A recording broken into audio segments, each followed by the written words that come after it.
welcome to this edition of the Primetime News on Equinox Television, live from our headquarters in Cameroon's economic capital, Douala. I am Babli Jonathan. In our top stories in this edition of the news, the Anglophone crisis continues spilling to other parts of the Republic of Cameroon. From the crisis hit northwest and southwest regions, Banga in the Mongo Division littoral region of the country has recorded another attack linked to the pro-independence fighters in the southwest region of the country. And out of Cameroon, Sudanese take to the streets demanding for the resignation of President Omar al-Bashir. Stay with us.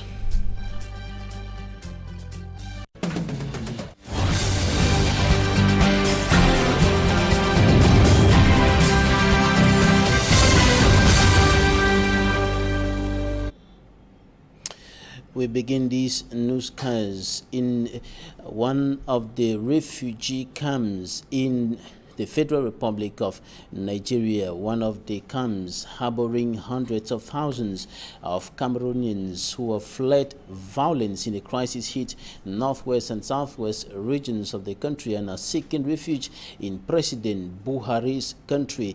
Many of them, of course, are living in very precarious and deadly conditions. And our special envoy to the Federal Republic of Nigeria, Mbu Stella, tells their disturbing stories.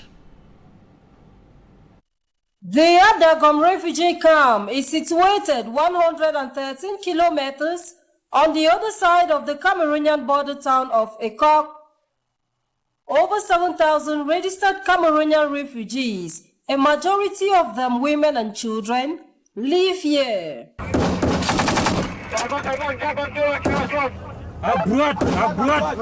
Deadly clashes between the separatist Ambazonian fighters and Cameroon's defense and security forces is forcing them out of their homes, villages, and country. Since 2017, when the crisis escalated into an armed conflict, many have continued to flee their homes and live as refugees under deplorable conditions in the Federal Republic of Nigeria.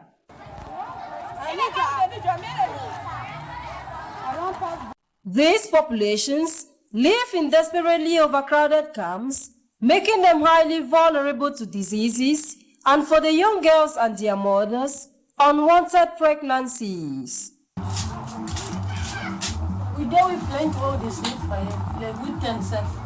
Over 40,000 Cameroonians have fled to Nigeria, with hundreds of thousands internally displaced. The number is on the rise as the crisis persists despite government's effort in bringing peace. Behind these statistics are people filled with unique life experiences. They are mothers longing to return home. We pray some peace bring inside Cameroon will go back because there's stress where they don't stress with sister. I know lie you, they think got too much. Fathers yearning to walk again. And their children searching for a childhood. These people, as well as those living in internal displacements, long for the day when insecurity due to the crisis will be a thing of the past. They long for the day when they shall see their homes, for even as they are in distress away from homeland, they can hardly forget home.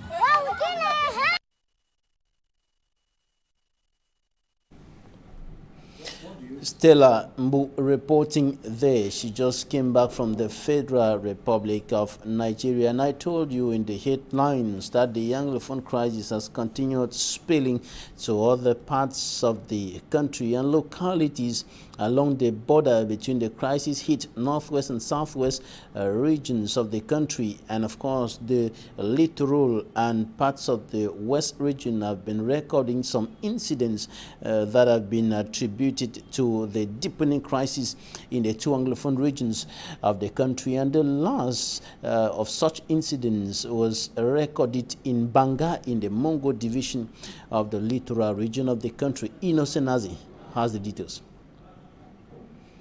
We'll be coming back to that report in a short while. Now we take you up north to the EDIMO region of the country, where insecurity is also on the rise, with the phenomenon of abductions that have continued in that part of the country. For me, Armstrong Sander has more. The EDIMO region is one of the regions with high security alerts in Cameroon. But unlike the far north region with the activities of Boko Haram, the east region with the incursion of rebels from the Central African Republic, and the two English-speaking regions of the country, buried in a 2-year conflict with separatists, the EDIMO region is hit by a high level of hostage takings and ransom payments. Local sources say approximately 300 abduction cases have been recorded in the EDIMO region in the last 3 years, and at least 2 billion francs CFA paid in ransom. It is the case with these 5, 2 women and 3 men, who have spent between 2 to 5 months in the hands of kidnappers. They were captured in a small village near Yokotondu, where the chief of that village was taken also. And those 5 also were living at the neighboring village of Yokotondu. The kidnappers picked them together with the chief of the village, who was subsequently released under unknown circumstances. The governor of the EDIMO region, Kildadi Tageke Bokar, said the 5 were released following pressure from the defense and security forces. You know that the chief has been liberated 2 months ago and 1 month ago. So we can think and we do hope that the presence of special forces sent by the head of church, it yields fruits. I am convinced that within the shortest time, the phenomenon will be totally eradicated. Released after 5 years in tormenting captivity, the victims immediately went through a medical examination at the emergency unit of the Ngaoundéré Regional Hospital. We don't have any serious wounded on these patients. They are psychologically traumatized. That's the first thing that we can say. And then we have some ancient trauma that we'll have to investigate deeply and see what's going on. So for the moment, we'll have to keep them in the hospital. The government, in a bid to flush out this activity from the EDIMO region, deployed 130 special forces to the region in January this year, 2019. Administrative officials and the local population of the region say they are counting on the special forces to restore peace and order in the EDIMO. 5 former hostages liberated by elements of the National Armed Forces after over 5 months in captivity, and the phenomenon of hostage taking has been a major threat to the security of persons in the EDIMO region and other parts of the country. This is also a phenomenon that is fast growing in the 2 Anglophone regions of the country, where people are taken hostage and later liberated. Some are taken hostage and they are only found dead later. And of course, we now talk about a former inmate who has described the Yaoundé Central Prison as a hellfire. And of course, he was talking to our reporters in Yaoundé after his liberation. I'm talking about a businessman, Jules Omer Chinkam, who was set free yesterday after over 10 years in the walls of the Yaoundé Central Prison without trial. He was released yesterday, and talking about his stay at the Yaoundé Central Prison, he described the incarceration center as hell, and he is leaving that incarceration center with some health problems, notably high tension, and of course hypertension, and of course and other health issues related to his stay in the prison. And he also told our reporters that his mother is seriously sick, and the sickness the mother is suffering today was provoked by his incarceration. He was received yesterday by his wife, who had been waiting for him for over 10 years 2 months since he was thrown into the walls of the Yaoundé Central Prison. I told you earlier that Mbanga in the Mongo Division littoral region of the Republic of Cameroon has recorded another attack linked to the deepening Anglophone crisis, notably in neighboring southwest region of the country. Inosenazi has more.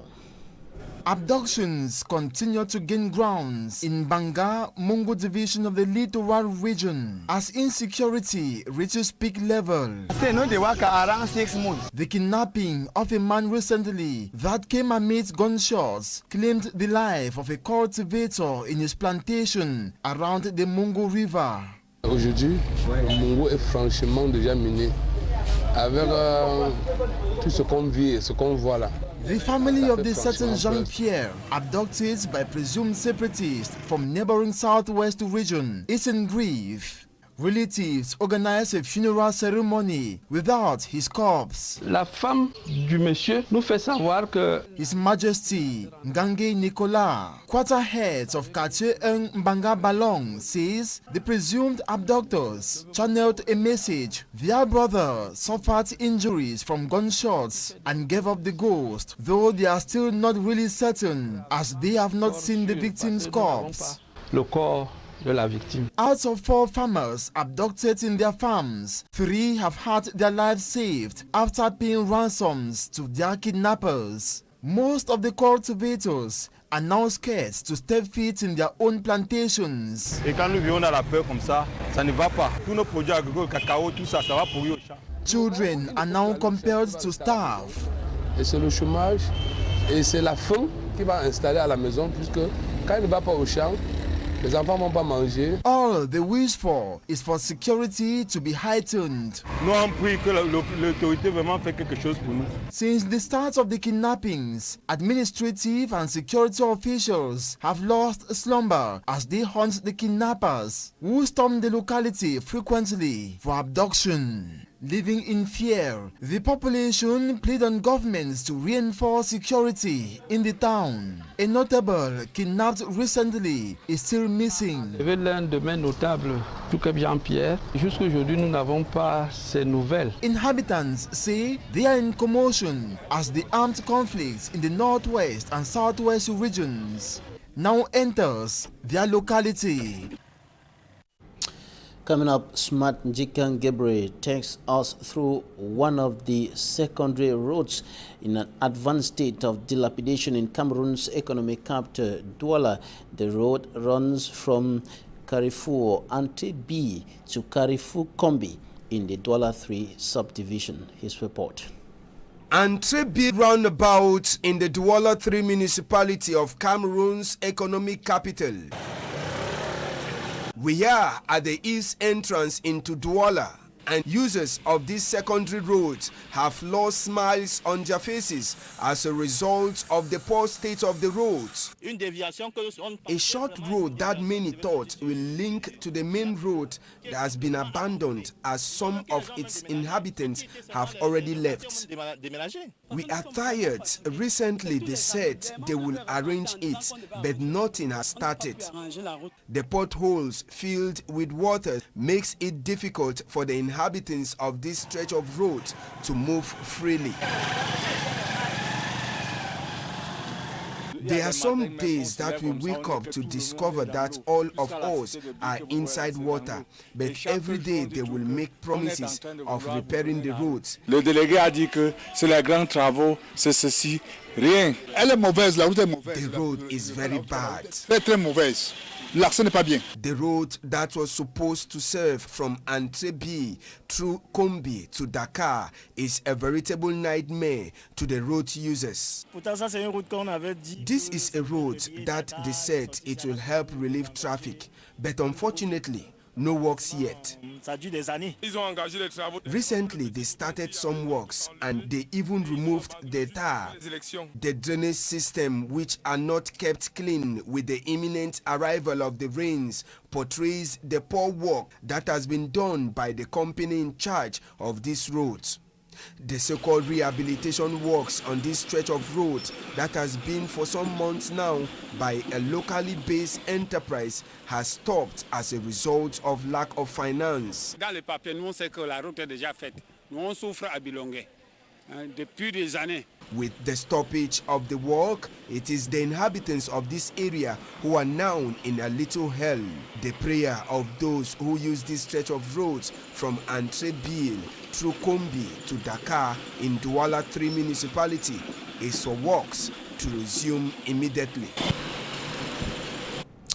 Out of Cameroon, after Algerians force President Abdelaziz Bouteflika to resign, Sudanese have equally taken to the streets, compelling the country's president Omar al-Bashir to step down. Heavy gunfire has been heard outside the army headquarters in the Sudanese capital Khartoum, where thousands of protesters have been holding a sit-in for the third night in a row, and they are calling for the resignation of President Omar al-Bashir. One of the protesters, Ahmed Mahmoud, said that tear gas and live bullets were used by national intelligence and security agents against protesters. At least 2 soldiers are reported to have died since the demonstration outside the army headquarters started Saturday, and the country's interior minister said that 7 protesters had been killed, 15 civilians and 42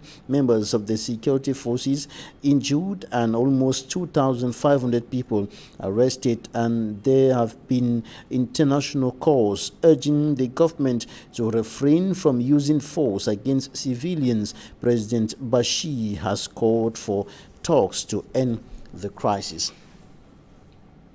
And now in Algeria, after the resignation of the country's ailing president Abdelaziz Bouteflika, the country's parliament has appointed the speaker of its upper house, Abdelkader Ben Salah, to succeed former President Bouteflika's country's interim president following Bouteflika's resignation last week after 20 years in power.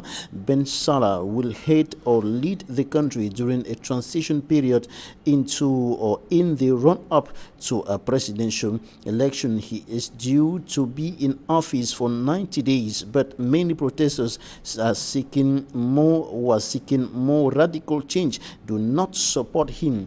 As soon as he was appointed to lead the country as interim president, Algerians took to the streets protesting against him. That's it for the first part of this newscast. Coming up next, Talking Point.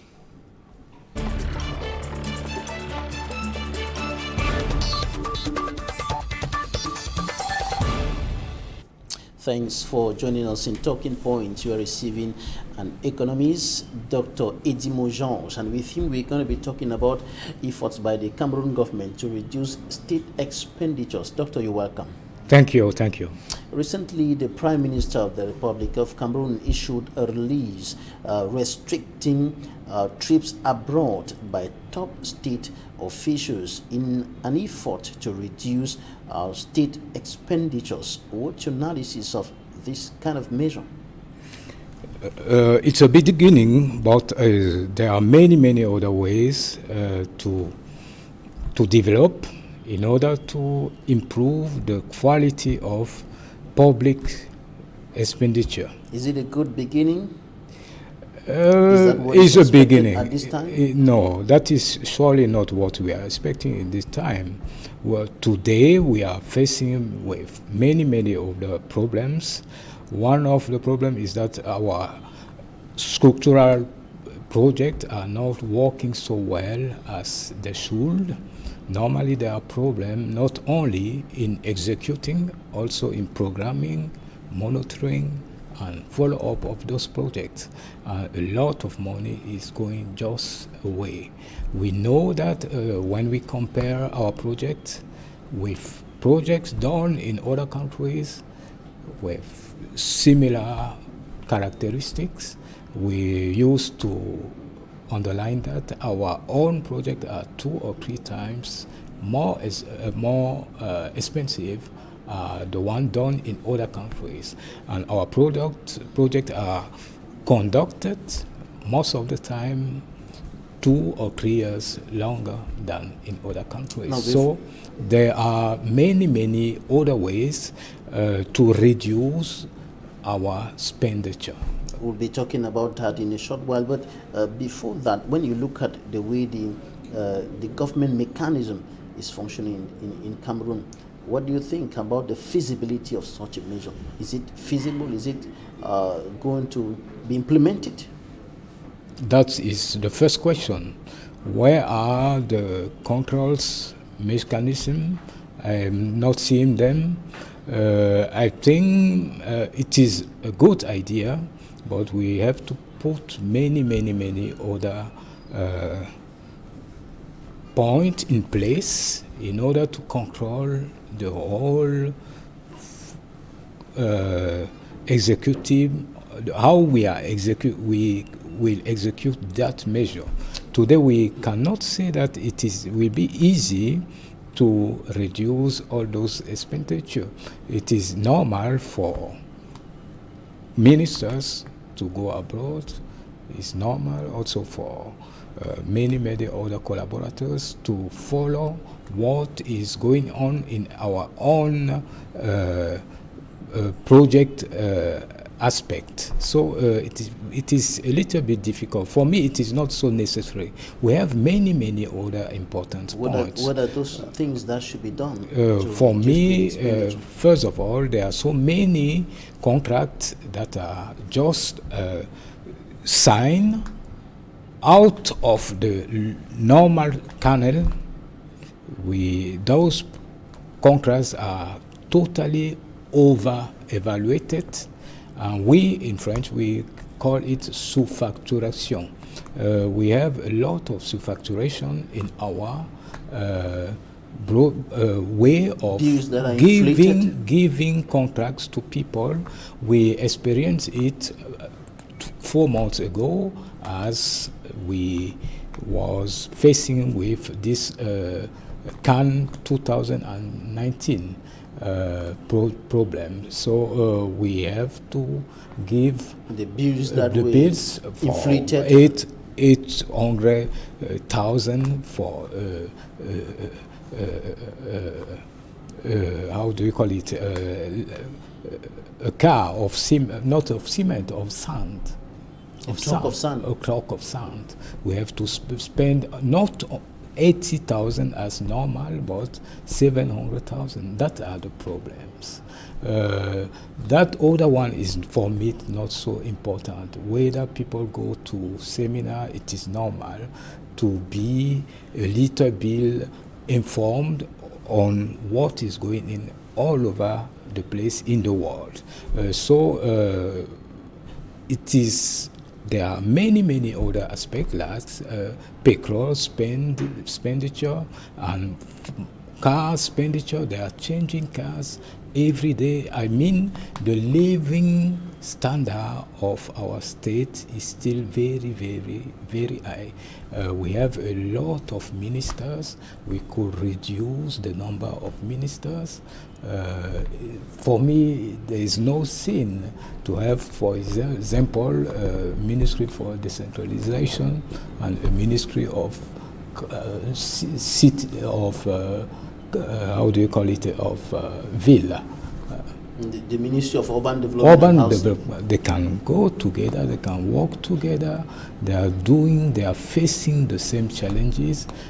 For me, there's many other ways to reduce to perform, to give a more perform aspect to our budget. Today we are spending a lot, as I said, project execution, project follow-up, and we are taking a lot of money from people. When we take money from, let's say, how do you call it, emprunt obligataire, it's for 6.5% interest. That is too high. We have to try to avoid those types of projects and to get money where it's low, with low interest. I think that a measure to be taken today. So to summarize, first of all, we need to make sure that the number of ministers can be reduced, and that one is possible. We need to also to reduce expenditure of those ministers, and the functioning system of our ministries is still very, very high in this. And other observers were also highlighting issues concerning seminars that are organized on the national territory, not out of the country. Many seminars that are being organized here and there, ministers and state officials going on mission from one town to the other to inaugurate a supermarket, to inaugurate one company or the other. And then the issue of commissions, so many commissions that are created here and there. So many commissions, because decentralization is very slow till today. So ministers have to go everywhere, and when they go from from a town to another one, there is a lot of money to be given out. So I think there are things to be done. Today, the government is trying to accelerate the decentralization process. Is very important, so that in the local areas, local people can decide, and ministers and his collaborator doesn't need to go out of Yaoundé and to go to north and south and east of the country. All this is a lot of expenditure. That is the first point. The second point is our structural program, the project. They are all of them. They are most of the time over-evaluated, and that is not good. We have to make sure that our country can develop projects in normal cost. And to terminate, I will say it is also very, very important to underline the fact that many contracts are given in not normal canal, in unofficial canals, right. And that one is being done most of the time in local government, in the local government. All right, thanks a bunch, Dr. EDIMO. You're an economist. Thanks for coming. Okay. Thanks, ladies and gentlemen, for staying with us. That's it for today. Bon, on se voit. Merci.